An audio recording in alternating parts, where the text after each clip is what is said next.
시청자 여러분 안녕하십니까? 뉴스7 전북 봉효정입니다. 이제 2019년이 일주일도 채 남지 않았습니다. 시청자분들은 올 한 해 어떻게 보내셨는지요? KBS 전주방송총국은 연말 연시를 맞아 전북 도민 여론조사를 실시했습니다. 국회에서 쟁점이 되고 있는 선거제도 개편을 비롯해서 문재인 정부와 국회의원 평가, 경제, 복지, 교육 현안을 물었는데요. 오늘과 다음 주 이 시간 두 차례에 걸쳐서 여론조사 결과를 전문가와 함께 분석해 보겠습니다. 뉴스7 전북은 페이스북과 유튜브를 통해서도 실시간 중계됩니다. 먼저 오늘 주요 소식부터 살펴보겠습니다.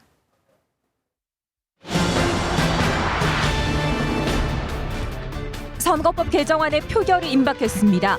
민주당은 내일쯤 본회의 소집을 요청해 선거법 개정안을 처리할 것으로 보이는데 한국당은 여전히 반발하며 맞서고 있습니다. KBS 전주방송총국은 한국리서치에 의뢰해 2019 송년 여론조사를 실시했습니다. 문재인 정부와 지역 정치권, 전북도지사와 교육감에 대한 평가와 함께 전북 지역의 내년 총선 구도를 짚어보겠습니다. 심층K에서는 정부의 예비 타당성 조사 면제로 오는 2028년 개항을 앞두게 된 새만금 국제공항을 취재했습니다. 지방 공항들이 운영에 어려움을 겪고 있는 가운데 영국 런던 루턴 공항의 사례를 통해 돌파구를 찾아봤습니다.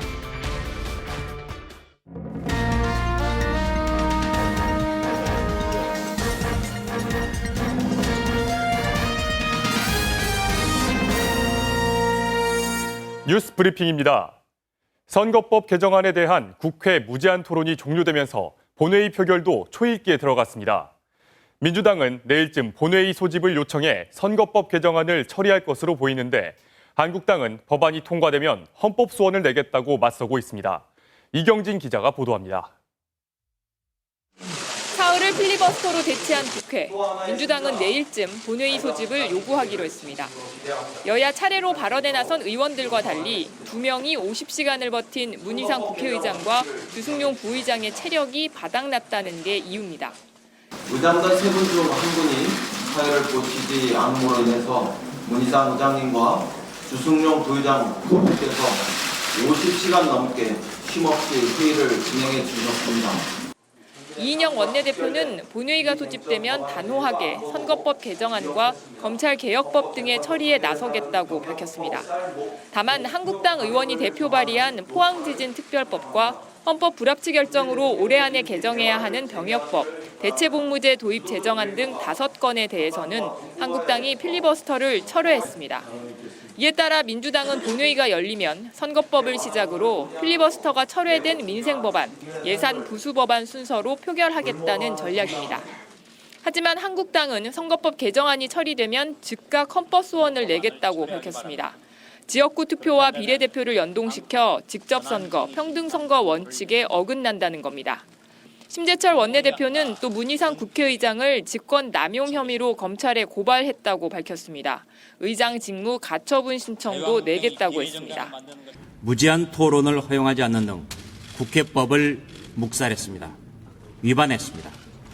국회의장의 중립적 의사 진행 책무를 저버리고 한국당은 민주당이 오늘 본회의를 소집하지 않은 것을 두고도 홍남기 경제부총리 탄핵소추안을 자동 폐기되도록 만들어 방탄국회를 하려는 꼼수라고 비난했습니다. KBS 뉴스 이경진입니다. 폭력 집회를 주도한 혐의를 받아온 전광훈 목사에 대해 경찰이 구속영장을 신청했습니다. 전광훈 목사의 혐의가 상당 부분 인정된다는 게 이유입니다. 하지만 전 목사 측은 구속영장 신청에 대해 종교 탄압이라며 집회 강행을 예고했습니다. 박찬 기자가 보도합니다. 여러분 다 덤벼도 나 못 이겨. 왜? 하나님이 내 편이고 진실이 내 편입니다. 혐의를 부인하던 한국기독교총연합회 대표회장 전광훈 목사에 대해 경찰이 오늘 구속영장을 신청했습니다. 이달 중순 처음으로 경찰이 출석해 11시간 넘는 조사를 받은 뒤 정확히 2주 만입니다. 전 목사와 이은재 한기총 대변인 등 관련자 3명에게 적용된 혐의는 집회시법 위반과 특수공무집행 방해 등입니다. 이들은 지난 10월 3일 집회에서 일부 참가자들이 경찰에 폭력을 행사하도록 주도한 혐의를 받고 있습니다. 당시 집회에선 일부 참가자들이 청와대 방면으로 행진하면서 경찰을 폭행해 40여 명이 현행범으로 체포됐습니다. 경찰은 당시 영상과 관련자 조사를 통해 혐의가 인정된다고 봤다면서 사안의 중대성을 고려해 구속영장을 신청했다고 밝혔습니다. 전 목사는 이 밖에도 내란 선동과 기부금품법, 정치자금법 위반 등의 혐의로도 고발되어 있습니다. 이에 대해 전 목사 측은 경찰의 구속영장 신청을 비판하는 성명을 냈습니다.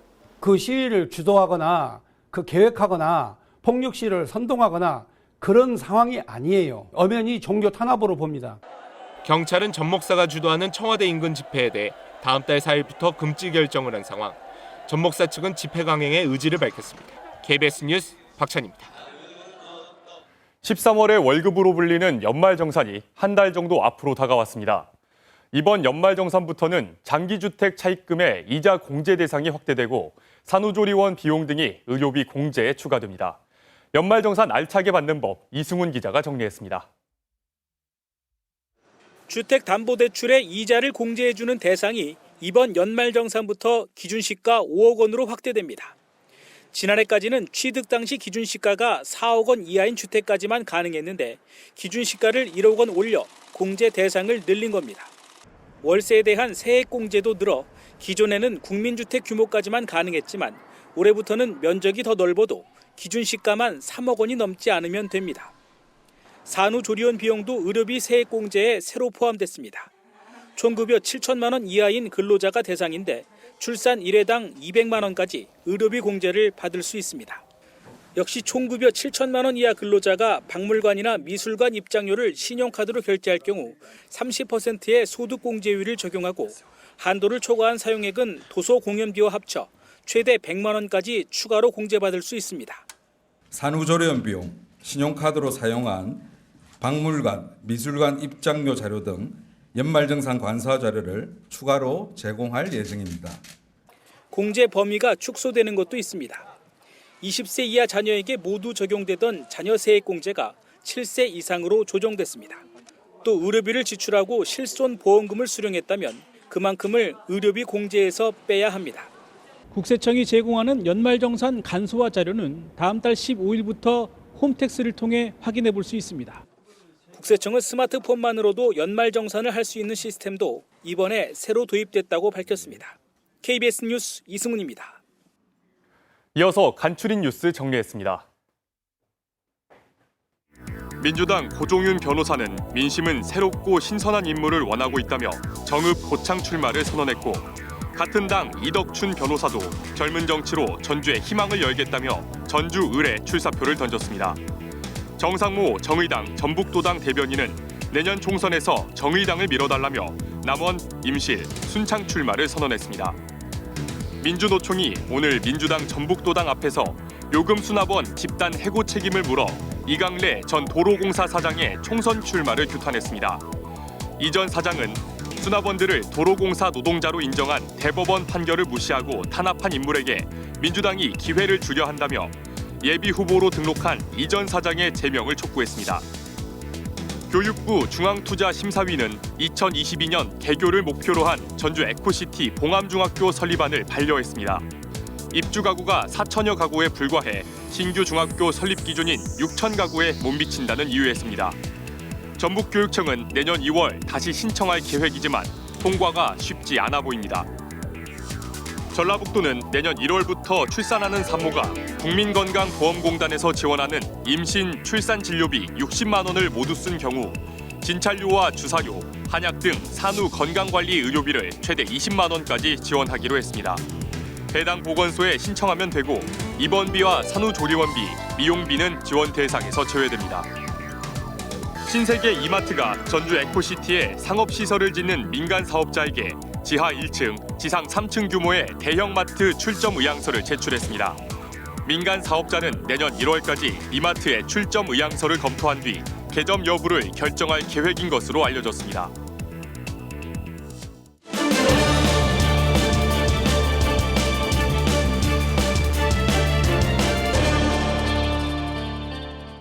네, 앞서 말씀드린 대로 KBS 전주총국은 한국리서치에 의뢰해 연말 결산 여론조사를 했습니다. 그 결과를 오늘과 다음 주 이 시간을 통해 두 차례 전해드릴 텐데요. 도움 말씀 주실 송기도 전북대 명예교수와 김춘석 한국리서치본부장 이 자리 나오셨습니다. 두 분 안녕하십니까? 네, 안녕하세요. 반갑습니다. 네, 문재인 정부의 국정 운영 평가와 정당 지지도 결과를 담은 한주연 기자의 리포트 먼저 보시고 말씀 나누겠습니다. 참여정부 때보다 더 강력한 지방분권, 균형 발전을 약속한 문재인 대통령. 이 정부가 공정하고 정의로운 나라. 더 이상 변방이 아닌 전북. 전국이 골고루 성장하는 균형 발전 대한민국을 만들 준비가 되어 있습니다.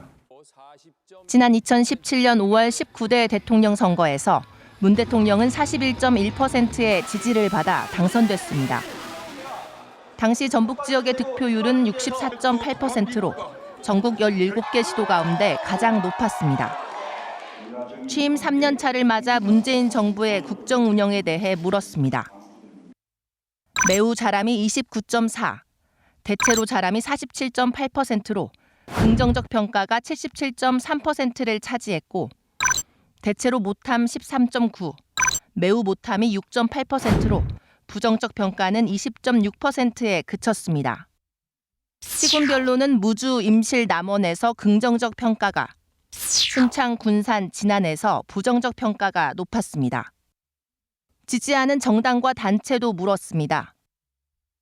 민주당이 66%로 가장 높았고 자유한국당 4.4, 바른미래당 2.6, 정의당 9.4, 민주평화당 2.2, 우리공화당과 민중당이 각각 0.2, 대한신당 0.5 등으로 나타났습니다.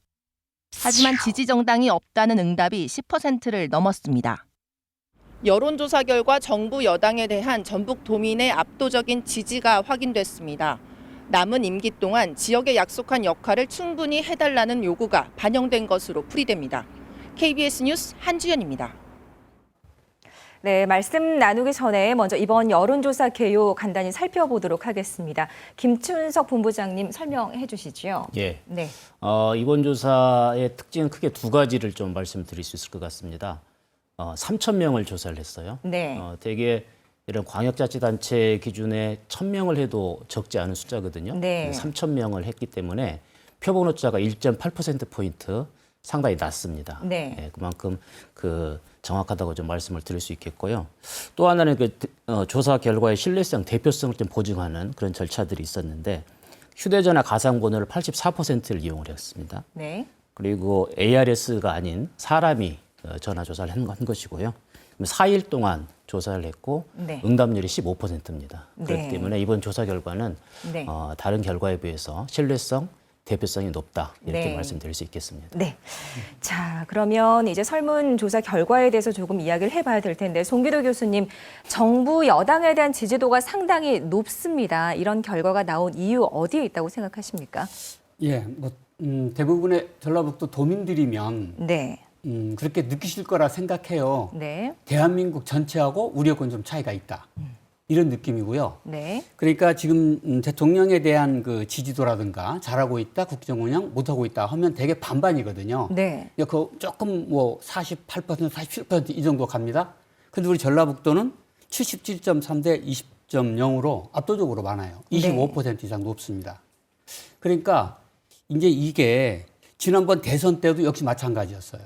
지난번 대선 때도, 그러니까 2012년 18대 대선 때도 문재인이 86.3% 받았거든요. 네. 그리고 지난번 대선 때 문재인 후보가 41% 받았습니다. 전국적으로. 네. 근데 우리 전라북도에서는 64.8% 받았습니다. 그러니까 네. 거기에서도 25% 차이가 나요. 네. 그러니까 약 한 25% 정도가 우리 전라북도 도민들이 네. 이 더불어민주당, 진보 정당 그리고 문재인 정부를 더 지지하고 있다. 네. 대한민국 평균에 비해서 이렇게 좀 이야기할 수 있을 것 같고요. 네. 민주당에 대한 지지도 역시 마찬가지인 것 같습니다. 전국적으로 보면 민주당이 약 40%, 자유한국당이 30% 정도 지금 네. 이렇게 나오고 있거든요. 그런데 우리 지역에서는 민주당이 66% 이렇게 나옵니다. 여기부터 네. 한 25% 차이가 나요. 그리고 우리 지역에서는 이제 자유한국당 대신에 이제 정의당이 이제 들어가게 되는 거죠. 네. 과거에는 이게 국민의당이 이제 있어서 좀 변화가 있었는데 국민의당이 2016년 총선 이후에 지리멸별되면서 나눠지면서 정의당이 약 10%, 9% 정도 좀 올라와 있거든요. 네. 그래서 저는 이제 전북의 네. 두 번째 정당이 정의당이 이렇게 전라북도민들이 지지하고 있다. 네. 그렇게 이제 전국과 우리 전라북도는 약 25% 정도의 차이가 있다. 네. 이렇게 말씀드릴 수 있을 것 같습니다. 네. 꾸준한 지지도 그리고 인물, 정당 이런 면에서 전국적인 면에서 우리 지역은 민주당 그리고 인물에 대한 지지도가 높다 이렇게 평을 해주셨습니다. 자, 이번에는 최대 관심사죠. 21대 총선 관련 여론조사로 넘어가 보겠습니다. 현재 지역구 국회의원의 의정활동 평가와 내년 총선에서 투표할 지역구 후보의 정당과 비례대표 정당을 물었습니다. 안승길, 박웅 기자가 차례로 보도합니다. 지난 2016년 4월에 치러진 20대 총선에서 전북 지역 지역구는 10석으로 19대 총선 때보다 한 석 줄었습니다. 결과는 당시 새누리당 1석, 더불어민주당 2석, 국민의당 7석으로 국민의당이 도민들로부터 큰 지지를 얻었습니다. 호남을 텃밭으로 삼았던 민주당과 신생 정당인 국민의당의 희비가 극명하게 엇갈렸습니다. 이들 지역구 의원의 임기가 마무리되고 있는 지금 의정활동 만족도를 물었습니다. 매우 잘함 8.5, 대체로 잘함 45.9, 긍정적 평가가 54.4%, 대체로 못함 22.6, 매우 못함 8.7%, 부정적 평가는 31.4%로 긍정적 평가가 우세했습니다. 그럼에도 현재 지역구 의원을 내년 총선에서 다시 뽑겠다는 응답자는 25.8%에 그쳤고 다른 인물을 뽑겠다는 응답이 52.1%로 우세했습니다. 내년 총선에서는 정당 득표에 따라 전체 의석수를 차지하는 연동형 비례대표제가 매우 제한적으로 도입될 것으로 예상되지만 응답자의 27.2%는 정당 득표율을 반영해 비례대표를 더 늘려야 한다고 답했고 27%는 승자 독식을 막기 위해 현행 소선거구제를 중대선거구제로 개편해야 한다고 응답했습니다. 선거제도를 개편하지 않는다가 16.6, 아깝게 떨어진 후보를 당선시키는 석패율제를 도입한다가 12.8%로 뒤를 이었습니다. 그렇다면 내년 4월 15일 21대 총선에서 유권자들은 어떤 선택을 할까요? 여론조사 결과를 이어서 박웅 기자가 보도합니다. 먼저 내년 4월에 있을 국회의원 선거에서 투표할 의사가 있는지를 물었습니다. 반드시 투표하겠다는 응답이 79.3%로 나타났고 아마 투표할 것이다. 그때 가봐야 알 것 같다가 각각 8.8, 투표하지 않겠다는 응답은 2.9%에 그쳤습니다. 지역구 투표에서 선택할 후보의 정당을 물었습니다. 민주당이 45.9%로 가장 높았고 자유한국당 3.0, 바른미래당 2.7, 정의당 4.1, 민주평화당 2.7, 우리공화당, 민중당 각각 0.1, 대한신당 0.5 등으로 나타났습니다. 아직 결정하지 않았다는 응답이 38%로 두 번째로 높았습니다. 비례대표 선출을 위한 정당 지지율은 민주당이 39%로 가장 높았고 자유한국당 4.0, 바른미래당 2.1, 정의당 17.8, 민주평화당 2.4, 우리공화당 0.1, 민중당 0.2, 대한신당 0.4 등으로 나타났습니다. 지역구와 마찬가지로 아직 결정하지 않았다는 응답이 31.3%로 두 번째로 높았습니다. 정당 지지율에서는 정의당이 2위로 나타났습니다. 민주당의 경우 지역구보다 정당 지지 비율이 낮았고 정의당은 반대로 지역구보다 정당 지지 비율이 높았습니다. 내년 총선에서는 비례대표 47석 가운데 30석에 대해서는 정당 득표율과 50% 연동될 것으로 보입니다. 예를 들어 A정당의 정당 득표율이 20%라면 과거에는 지역구와 별개로 비례대표 전체 47석 가운데 9석만 차지할 수 있었지만 내년 총선에서는 전체 300석 가운데 득표율을 50% 연동한 10%, 최대 30석까지 차지할 수 있는 겁니다.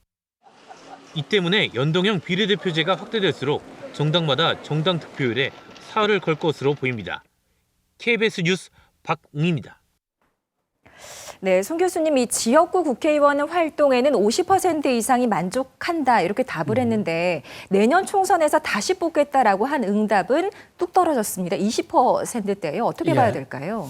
예, 이게 조금 응답을 했는데 조금 괴리가 있어요. 네. 그래서 그 이유가 첫 번째는 이제 정치권에 대한 기본적인 불신이 좀 깔려 있고요. 네. 보다 중요한 거는 정당하고 의원하고 일치가 안 되는 거예요. 네. 우리 지역이 민주당 지지라고 그랬잖아요. 네. 그랬는데 지금 국회의원들은 지금 민평당 또는 바른미래당 또 대한신당, 네. 무소속 이러고 이 민주당 의원은 둘밖에 없단 말이죠. 네. 그러니까 당연히 민주당 지지니까 다시 안 뽑게 되겠다. 뭐 이렇게 네. 답할 수밖에 없다 생각이 들고요. 네. 그다음에 이제 이게 50% 이상이 국회의원 활동에 만족한다 이렇게 이야기 나왔는데 이걸 또 자세히 좀 보면 지역구의 전반적인 의정활동 평가에 네. 매우 잘하고 있다는 8.5%밖에 안 됩니다. 네.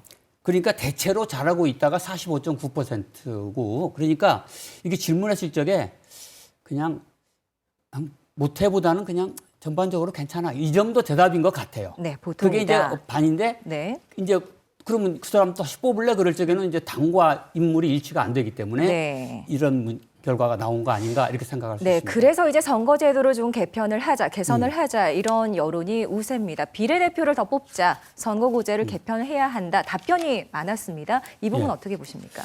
예, 이게 가장 중요한 게 뭐냐면 비례대표를 해야 되는 가장 중요한 이유는 표심과 의석수가 일치하게 만드는 게 가장 좋은 거예요. 네. 그러니까 우리 도민을 유권자를 대신 할 수 있는 사람이 정확하게 그대로 그 자리에 들어가야 되거든요. 그렇죠. 의회에. 네. 그런데 지금의 지역주의 선거는 그러지 못하다라고 우리 도민들은 느끼고 있는 거예요. 네. 그러니까 비례대표를 하는 거를 더 바라는 건데 물론 네. 이게 완전한 건 아니죠. 그러나 저는 가는 과정이라고 보고 표심과 의회 의석수를 조금은 일찍시켜야 되겠다. 네. 이게 보다 나은 선거 제도다.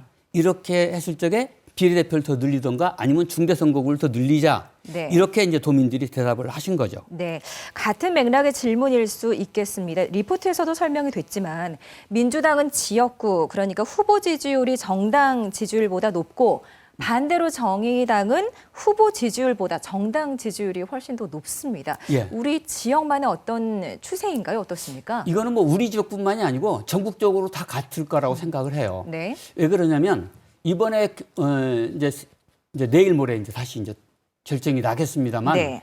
이 준연동형 비례대표제를 실시를 하게 됨으로 인해서 네. 30석까지는 이제 비례 의석수가 이제 연관이 다 만들어지게 되는 거예요. 네. 그래서 그 전까지 지난번 선거까지만 하더라도 이 47석에 대해서 전체를 놓고 그냥 그 정당 의석수로 비교를 네. 했는데 이제는 지역 의석수를 많이 가지게 되는 더불어민주당이나 자유한국당은 못 가게 되거든요. 네, 교수님 그래서 잘- 굉장히 그게 네, 비례 잘- 의석수가 중요하게 됐다. 네, 맞습니다. 말씀드릴 수 있겠습니다. 네, 본부장님 앞서 정당 지지도를 묻는 설문에서는 민주당이 66%로 압도적이었는데 총선으로 들어가면 이게 또 뚝 떨어집니다. 39%로 떨어지는데 같은 맥락일까요? 어떻게 해석하십니까?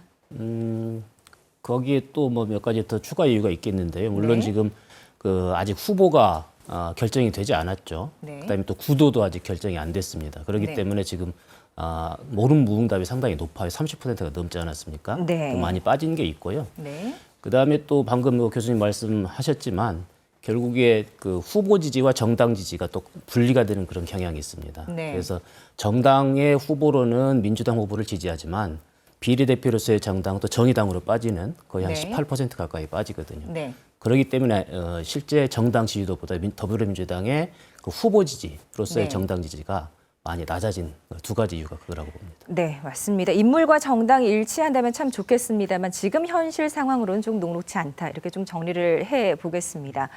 자, 마지막으로 송하진 전라북도 지사와 김승환 전북교육감의 직무 수행 평가 결과도 저희가 취재를 했는데요. 김진희 기자의 리포트 보시겠습니다. 송하진 전북도지사의 직무 수행에 대한 평가를 물었습니다. 매우 잘하고 있다 8.4, 대체로 잘하고 있다 50.3%로 긍정적 평가가 58.7%를 차지했고 대체로 못하고 있다 22.5, 매우 못하고 있다 7%, 부정적 평가는 29.4%로 나타났습니다. 시군별로는 김제, 무주, 부안에서 긍정적 평가가, 전주, 완주, 익산에서 부정적 평가가 높았습니다. 혼자 애를 키워요. 그런 부분에서는 좀 많이 지원을 못 받고 있는 부분이 많이 있다고 봐요. 저는 소득이 이렇게 잡혀 있으면 이게 나라에도 지원이 또 안 된다 그래요. 김승환 전북교육감의 직무 수행 평가를 묻는 질문에 매우 잘하고 있다 10.3, 대체로 잘하고 있다 40.9%로 긍정적 평가가 51.2%, 대체로 못하고 있다 22.8, 매우 못하고 있다는 11%로 부정적 평가가 33.7%로 나타났습니다.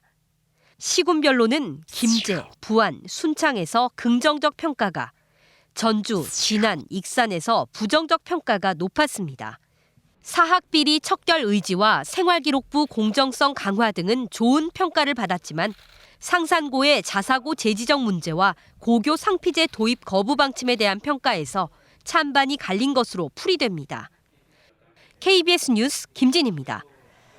네, 송하진 도지사와 김승환 교육감 잘하고 있다는 긍정적 평가가 부정적 평가보다 상대적으로 높습니다. 어떻게 보시는지요? 간단하게 마무리해야 될 것 같습니다. 예, 송하진 지사의 경우에 58.7%의 잘하고 있다 이렇게 나왔거든요. 네. 그런데 지난번 이 지방선거에서 70.6%로 당선이 됐거든요. 네. 그러니까 오히려 좀 떨어졌다 이런 생각이 들어요. 네. 그리고 전국적으로 다른 데와 비교해 보면 약간 득표율에 비해서 약간 좀 미흡하다 이런 느낌이 들고요. 중상위권입니다. 전국적으로는. 김승환 교육감은 지난번 40.1%의 득표로 당선이 됐습니다. 그런데 지금 51.2%의 지지를 보이고 있으면 네. 약간 나아졌다 이렇게 볼 수 있고요. 네. 전국 교육감을 다 같이 비교해 보면 김승환 교육감은 1위에서 한 3위권. 네. 상위권입니다. 그래서 굉장히 득표율에 비해서 잘하고 있다. 이렇게 네, 평가할 수 있을 것 통계치를 같습니다. 통해서 이야기를 해주셨습니다. 본부장님 어떻게 생각하십니까? 예, 저는 그러면 조금 더 긍정적으로 좀 평가를 해본다면요. 네. 한국갤럽 정기조사에 따르면은 그 전국 17개 시도지사 평가 결과가 있거든요. 거기에서 전북지사는 한 중상이가 이제 기본적으로 나왔습니다. 네. 그리고 또 이번 결과를 보니까 어쨌든 못하고 있다는 것보다 잘한다는 응답이 2배 이상 되는 것은 좀 긍정적으로 봐야 된다 싶고요. 네. 전북교육감 직무평가도 다른 교육감에 비해서 높습니다. 그래서 저는 두 분에 대한 평가를 일단 좀 긍정적으로 볼 필요도 있다. 이렇게 좀 생각합니다. 앞으로 더 잘해주셨으면 좋겠습니다. 예. 오늘 두 분 말씀 여기까지 듣고요. 다음 주 이 시간에도 여론조사 결과를 통해서 지역 경제, 복지, 교육 현안까지 분석해 보겠습니다. 오늘 나와주셔서 고맙습니다. 감사합니다.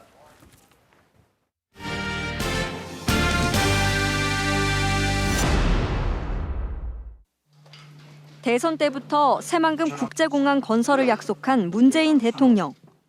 신항만, 국제공항, 도로출도, 수송체계 등 기본 인프라 구축을 앞당기겠습니다. 정부 100대 국정과제에 넣어 올해 사업을 확정했습니다. 새만금 국제공항이 들어설 곳입니다. 군산공항에서 서쪽으로 1.3km 떨어져 있습니다. 오는 2024년 첫 삽을 떠 4년 뒤 개항할 예정입니다. 항공 수요는 해마다 늘고 있지만 지방 공항들이 안고 있는 고질적인 적자가 문제입니다. 사실상 부산, 김해, 김포를 빼고 나면 대부분 수요가 부족해서 경영난을 겪고 있습니다. 1년에 수백억의 운영 예산 적자를 잇고 있죠. 국토교통부가 예측한 오는 2030년 새만금 국제공항의 한 해 이용객은 78만 명. 2055년에는 130만 명이 넘을 것으로 예상했습니다. 대형 국제 공항을 가는 것보다 오히려 중소도시의 어떤 중형의 어떤 국제공항을 가서 주차도 편리하고 대기 시간이 짧고 그다음에 어떤 맛있는 음식 같은 것도 이제 먹을 수 있는 그런 즐길 수 있는 공항이면 다양한 여객 수요를 맞출 노선 확보와 이를 위한 항공사 유치도 시급합니다. 김해 국제공항의 경우 지난 2008년 에어부산이 취항하면서 여러 노선을 갖추게 됐습니다. 에어부산이 이제 지역을 베이스로 함으로써 우선은 충성 고객들, 특히나 지역민들 중에서 이제 충성 고객들을 확보하는 데 큰 도움이 많이 되고 있는 것 같습니다. 영국의 수도 런던에서 45km 떨어진 작은 도시 루턴 공항. 하루에 여객기 수백 편이 오르내리는 이곳. 여행객에겐 싼값에 유럽으로 가는 명소로 통합니다. Why using the Luton Airport? Because it was the cheapest flight, I think. To get to Tenerife this time of year, it's cheaper than Stansted. The airline flies from this airport, and it's quite cheap as well. So yeah, it's pretty convenient from where I live as well, because I live in Cambridge. 루턴 공항 이용객이 급증하기 시작한 건 이곳에 본사를 둔 저비용 항공사 이지젯이 취항한 1995년부터입니다. 이곳 루턴 공항은 이지젯을 비롯한 저비용 항공사 여러 곳이 취항해 한 해 1,600만 명의 이용객이 오가고 있습니다. 노선이 다양해지면서 더 많은 이용객을 불러 모으는 선순환 구조가 항공 수요를 늘리고 공항 활성화로 이어지고 있는 겁니다. Part of the low-cost business model is about utilising the aircraft as much as they can. So 6 in the morning, 11 at night, come in, turn around very, very quickly, 25, 30 minutes and get out again. 새만금 국제공항 개항까지는 앞으로 8년. 여러 우려를 잠재울 활용 방안에 대한 치밀한 준비와 고민이 필요해 보입니다. KBS 뉴스 조선우입니다. 네, 이어서 조선우 기자와 자세한 이야기 나눠보도록 하겠습니다. 앞서 화면에서 이 공항의 고객이 항공사다 이런 언급이 나왔는데 자세한 설명 부탁드립니다. 네, 김해 국제공항과 에어부산의 사례를 통해서 항공사 취향과 자체 노선 개발이 이 공항 이용객 증가에 얼마나 중요한지 말씀드렸는데요. 네. 실제로 현재 원활히 운영되고 있는 국내 지역 공항들은 대부분 해당 공항을 기반으로 둔 항공사들이 다 있습니다. 이를테면 대구공항과 TA항공이 있고요. 또 제주공항과 제주항공 이런 식인데요. 네. 이 항공사는 공항의 지리적 이점을 토대로 수요에 맞는 노선을 개발해서 이용객들을 공항에 끌어다 주고 있습니다. 네, 전북은 이미 국내선을 운영하는 군산공항을 갖고 있잖아요. 네. 그렇다면 이 군산공항에 취향한 항공사를 새만금에 유치하는 것도 한 가지 방법이겠네요. 네, 맞습니다. 현재 군산공항에는 제주로 가는 대한항공 그리고 이스타 항공편이 운항을 하고 있습니다. 전라북도 역시 기존의 취향에 있는 이 두 항공사를 좀 유지하겠다 이런 입장인데요. 네. 하지만 대한항공과 이스타 항공은 본사가 전북에 없는 데다가 이 다른 공항에서 이미 더 많은 노선을 운영을 하고 있기 때문에 전북 기반 항공사라고 하기에는 좀 무리가 있습니다. 최근에 에어로케이 항공사가 청주 공항을 기반으로 또 플라이강원이 양양공항을 또 가장 최근에는 하이에어가 울산공항을 기반으로 속속 등장을 하고 있는데요. 네. 이런 지역 공항을 기반으로 한 항공사 유치로 적자를 좀 탈피해보겠다. 이런 전략으로 풀이되는 만큼 새만금공항도 이에 대한 대비가 필요합니다. 예, 공항과 항공사가 마치 약어와 악어새 같은 그런 상호 보완적인 관계가 되는 것 같은데 맞습니다. 네. 앞서 영국의 사례에서도 잠깐 나왔지만 저희가 또 살펴볼 만한 특징이 있을까요? 네, 저희는 그 런던 외곽에 좀 한적한 공항인 루턴 공항, 또 이곳에 취향한 저비용 항공사인 이지젯을 둘러보고 왔습니다. 이 이지젯 항공사 창립 초기 경영 담당자를 만나서 취향 당시의 자세한 얘기를 좀 들어봤는데요. 아무래도 저비용 항공사는 보유한 항공기를 계속 이용을 해야 수익이 나는 구조이기 때문에 혼잡하지 않고 또 이착륙이 빠른 이 소규모 공항의 이점이 잘 맞아 떨어졌다고 설명을 했습니다. 네. 또 여객 운송 외에 화물 운송이나 항공기 정비 이런 항공사에서 이뤄지는 자체 사업들을 효율적으로 운영할 수 있다고도 합니다. 이분이 이런 내용을 토대로 좀 새만금 공항에 대한 제언을 해주셨는데요. 잠깐 들어보시겠습니다. 네. If the airport offers low fees and enables them to operate their business model, so quick turnarounds, simple facilities, keeps the cost down. 네, 공항과 항공사가 상호 기능을 잘 한다고 해도 이 다른 기반 시설이 잘 갖춰지지 않는다면 안 될 것 같습니다. 또 어떤 것들이 필요할까요? 네, 매우 좋은 지적이신데요. 사실 노선 개발만큼이나 중요한 건 이용객들이 얼마나 편리하게 공항까지 올 수 있느냐 하는 겁니다.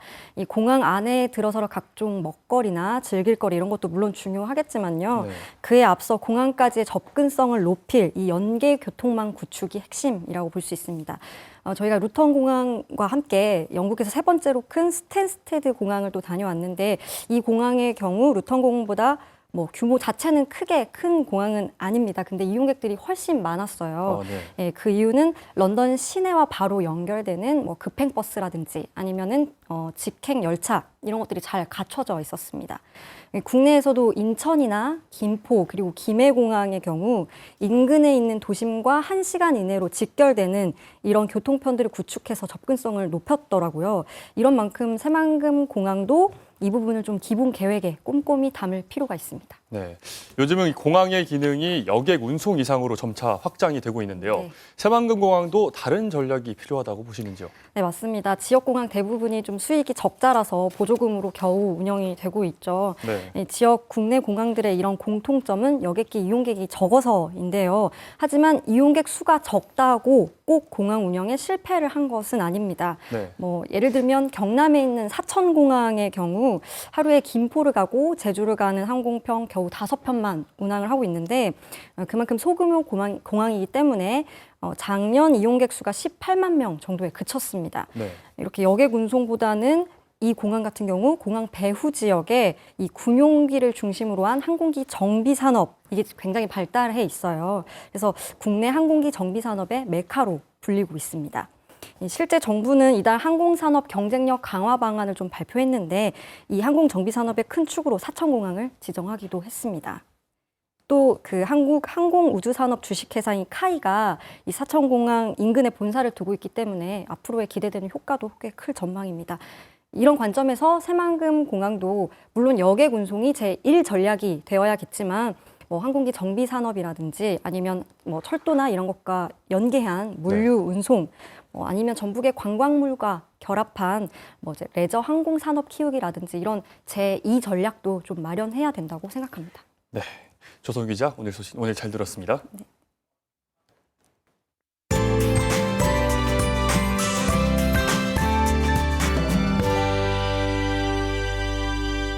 오늘 온종일 하늘이 흐리고 곳곳에 눈과 비가 내렸는데요. 현재는 대부분 그쳤지만 서해상에서 또 다른 눈구름대가 만들어지겠습니다.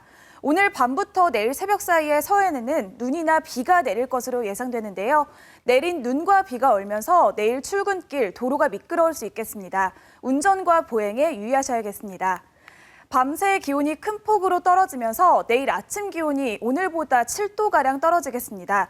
내일 전주의 아침 기온은 영하 3도가 예상되고 찬바람이 불면서 체감 추위는 더 심할 것으로 보입니다. 옷차림 따뜻하게 해주셔야겠습니다. 다음은 자세한 내일 날씨입니다. 내일 아침 최저 기온은 익산이 영하 5도, 군산은 영하 1도가 예상되고요. 내륙 산간은 무주가 영하 7도, 진안과 장수는 영하 6도로 오늘보다 5도에서 7도가량 낮겠습니다. 한낮에도 5도 이하의 기온을 보이면서 춥겠습니다.